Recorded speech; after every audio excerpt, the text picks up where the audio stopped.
Kali ini kita akan membahas taktik Paul Munster bersama Persebaya Surabaya pada Liga 1 musim 2024-2025, di mana setelah 3 pertandingan Persebaya berhasil meraih 7 poin dengan 2 kemenangan dan 1 kali seri.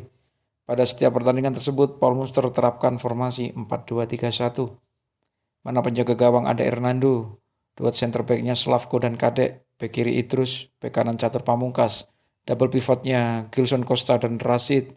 Sayap kiri ada Bruno Moreira, sayap kanan Alvan Suaib, gelandang serang ada Rivera, dan penyerang tengah ada Flavio. Dalam fase menyerang, Paul Munster terapkan direct pass dengan target winger dan juga striker, di mana ketika build up, Slavko dan Kadek setelah melakukan kombinasi pendek dengan wingback atau dengan kiper atau dengan double pivot langsung melepaskan direct pass ke arah winger atau striker.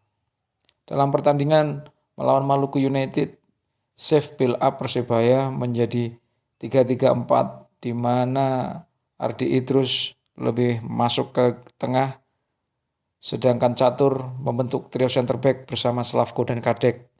Tapi tetap filosofi Munster melakukan direct pass ke arah winger atau striker. Seperti pada klip ini, terlihat Slavko langsung memberikan long pass kepada Alvan Suaib di lini depan yang berlari diagonal, yang menyulitkan lini belakang Maluku United. Saat di final third, save dari Persebaya adalah 3-2-5, di mana triggernya ketika penguasaan bola berada di sisi kanan pada final third, maka wingback sisi kanan, dalam hal ini Catur Pamungkas, segera melakukan overlap untuk membentuk 5 pemain di depan bersama Alvan Suaib masuk ke arah half space, Catur Pamungkas menjaga sisi sayap, Rivera, Flavio, dan juga Bruno melengkapinya dengan Rashid dan Gilson bersiap melakukan backup dari lini tengah. Seperti pada klip ini terjadi save 2-3-5 yang mengakibatkan pemain Sleman melakukan pelanggaran terhadap Kasim Botan yang mengujung pada gol dari penalti Bruno Moreira. Hal itu juga berlaku untuk di sisi kiri. Dengan trigger jika penguasaan bola di sisi kiri, maka Ardi Idrus selaku wingback akan segera melakukan overlap untuk membentuk 5 pemain di depan, di mana Bruno masuk di area half space dan Ardi Idrus akan menjaga sisi sayap, atau sebaliknya, Bruno berada di sayap dan Ardi Idrus akan mengisi area half space. Seperti pada klip ini, di mana Bruno berada di sisi half space dan Ardi Idrus berada di area sisi sayap kiri, dengan Gilson dan juga Rashid sebagai backup dari tengah.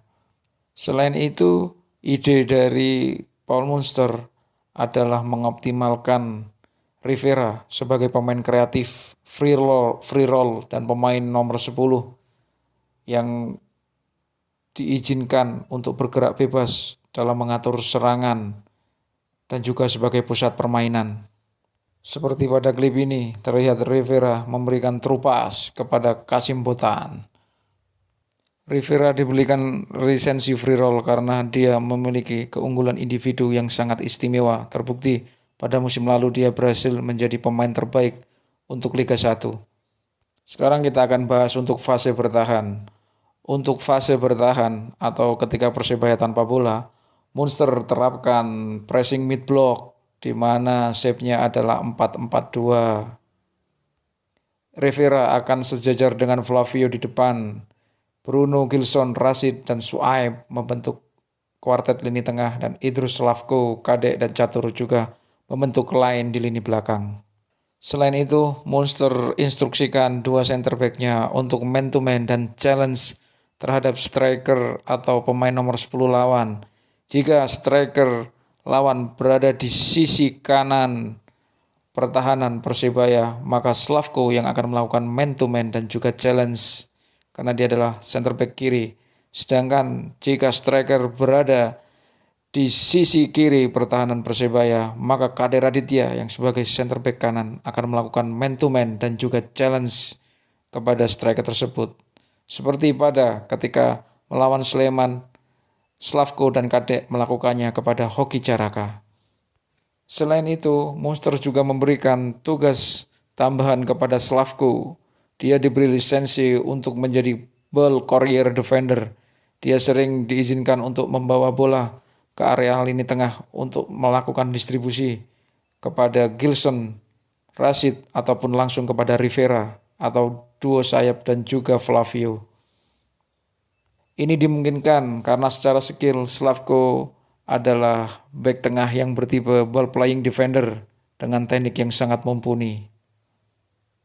Setelah 3 pertandingan, Persebaya Dewa Bawa Munster juga masih mempunyai kekurangan. Salah satu kekurangan menurut Al Khair Analisis adalah Flavio bukan bertipe striker murni, ex penyerang Persik yang didatangkan karena menjadi top skor runner up setelah David da Silva.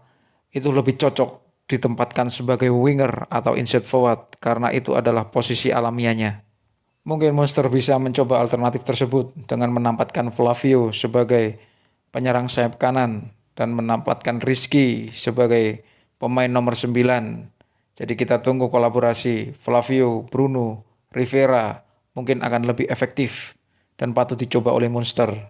Tetapi jika Munster tetap memasang Flavio sebagai penyerang, mungkin role yang cocok buat dia adalah false nine dengan mengharapkan Rivera dan Rashid yang akan melakukan tusukan ke dalam kotak penalti untuk mengejutkan lawan.